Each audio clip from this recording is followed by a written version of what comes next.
everybody. Apparently, when I filmed this lecture the first time, the sound didn't record. So I am going to try again. So now we're going to talk about Lev Vygotsky and his role in what we understand about children's cognitive development in the early years. But let's get a little bit of background about Lev Vygotsky before we jump in completely. He was born the same year as Piaget, and so this makes the two of them contemporaries, just meaning they were developing their theories kind of alongside each other without knowing it. So um, you'll see there are some similarities in their theories of cognitive development, but then some stark differences that we'll talk about closer to the end of this presentation.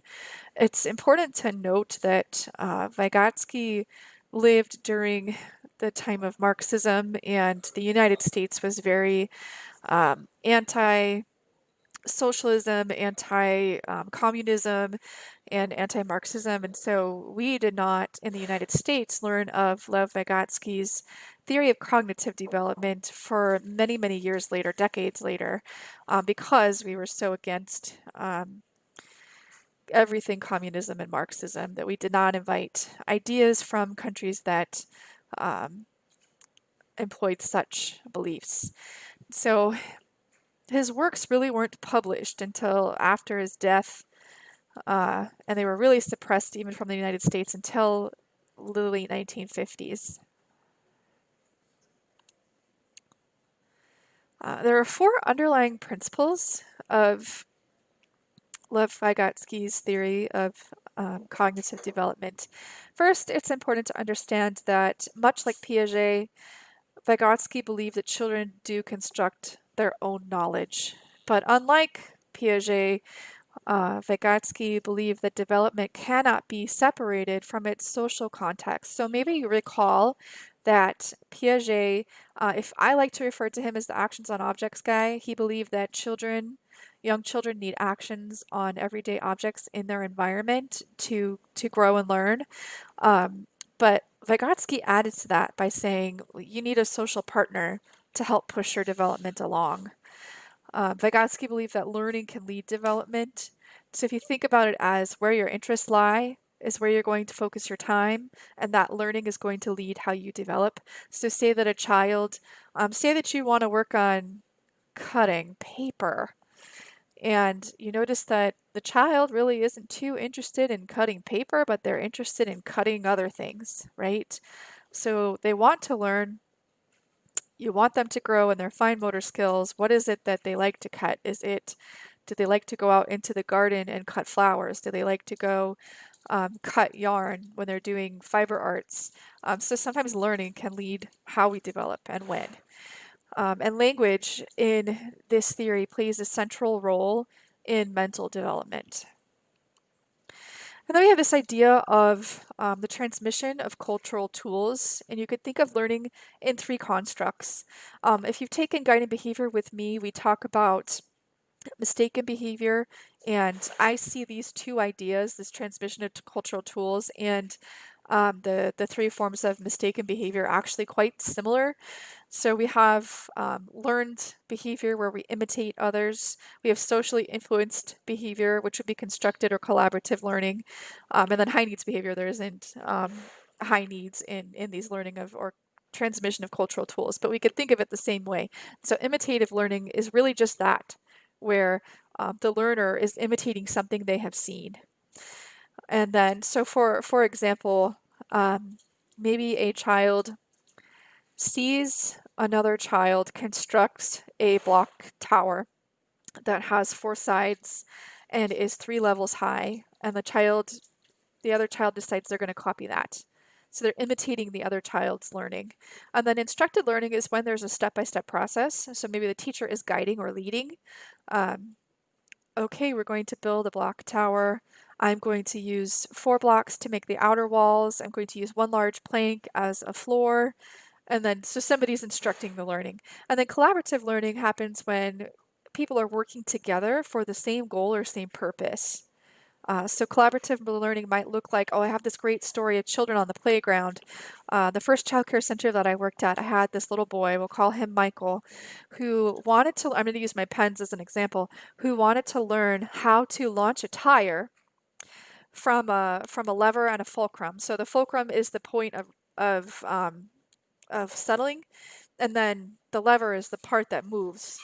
So he wanted to launch tires using a plank and the edge of a sandbox. So the edge of the sandbox was the fulcrum. And the other children were trying to help him, and he realized he couldn't do this alone, and so he found some kids to help him.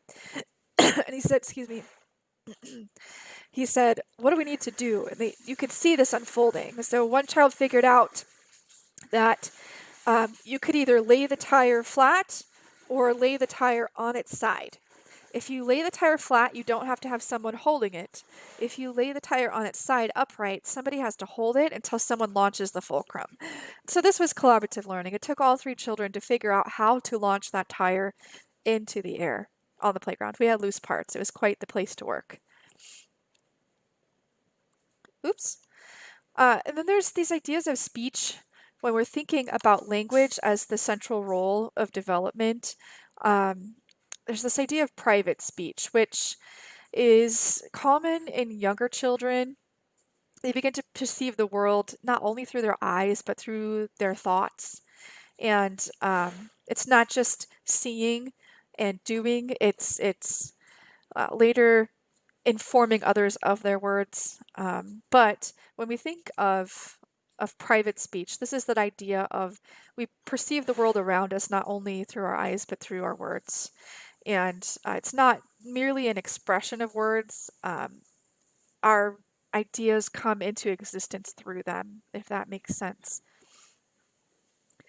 Now, this is probably the most important part for this class and for this theory that I want you to remember. And you probably learned this in child development, so this is a refresher, but you need to really understand this key idea of the zone of proximal development. And the zone of proximal development can be described as the space between what a child can do on their own and what a child or what a child can do with assistance and what a child can do on their own. And the zone of proximal development is the space in between that. So at the bottom, a child is trying to learn to do something and they need assistance from a more knowledgeable other. And at the top, the child has mastered that skill and can now do it on their own. The zone of proximal development is everything in between that, including the scaffolding that occurs through the support of the more knowledgeable other. So sometimes the teacher is the more knowledgeable other. Sometimes a peer is the more knowledgeable other. It's just someone who has more experience than the learner. And so when you're writing your science and math lessons for this class, you'll have to be specific when you are informing your audience of who your learner is, what they are capable of doing with assistance, and what the goal is at the end of your lesson for them to be able to do this without assistance. So you'll want to remember this. Come back to this, take good notes on the zone of proximal development. Try to think of your own examples of what this looks like or what it means, and that will be helpful as you move forward. And then this idea of the more knowledgeable other. This is just like it could be a peer partner who has more experience. It could be a teacher or an adult or a parent or someone who has more experience in whatever learning that is occurring. And children need access to others with more experience for their scaffolding. And we see this happen a lot, even more so when children are allowed to engage with mixed age groups, because you've got children at a younger age, even children at a younger developmental stage, and children with more experience, and they are going to learn from one another. And you can see this idea in Maria Montessori's theory of development. And she specifically called for mixed age groups because of this idea of the zone of proximal development and that peers learn from one another in mixed age groupings. And we are going to talk about scaffolding specifically around the ideas of mediators, language, and shared activities. Mediators, I'm not talking about the person who comes in and tries to help you solve an argument. I'm actually meaning some physical or visual representation of something to help a learner understand. and it could be the materials that you use. And then language, of course, you are not only using your language to teach new vocabulary, but you are building upon existing schema to help children understand and make sense of new information, as we talked about in Piaget's theory of cognitive development. And then through the use of shared activities, we will really engage in richer, deeper learning. Now, let's compare and contrast the two of these theorists. Piaget believed that the most important source of cognition is the child themselves. Remember, Vygotsky was the guy who said, we need a social partner. Piaget said, no, no, no, the child is learning on their own. They are the most important agent in their learning. Piaget emphasized the role of an innate or inbuilt biological tendency to adapt to the environment by a process of self-discovery and play. And so Piaget really believed in learning through play, and that the child was an independent agent learning at their own will. Vygotsky emphasized the role of culture and experience, and Vygotsky believed that what drives cognitive development is social interaction, a child's experience with other people, and that culture shapes our cognition. And then Piaget and Vygotsky saw language and the role of language differently in cognitive development. For Piaget, language is a product of cognitive development. So because I learned this, now I have the language to show you that I know it.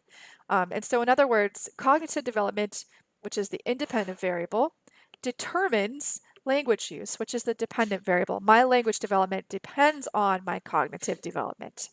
Now, Vygotsky believed the opposite. Vygotsky believed that language develops from social interactions. You need a more knowledgeable other, and that language is for communication purposes, not only for your own cognitive development. And then later language ability becomes internalized as thought and inner speech, and then that thought is the result of language. In other words, the social interactions are the independent variable, which determines the language use, which is the dependent variable. My social interactions determine how I use my language. And then as for a stage theory, Piaget emphasized universal cognitive change. So these stages happen universally across cultures. Vygotsky's theory can be applied to all ages. It's not a stage theory, but it emphasized individual development. Both emphasize discovery and learning through education. Piaget advocated for discovery learning with little teacher intervention, while Vygotsky promoted guided discovery in the classroom with the help of a more knowledgeable other. We made it. All right, I am going to post this to YouTube and share it to our Canvas module. Sorry for those that tried to listen to this and it didn't work the first time.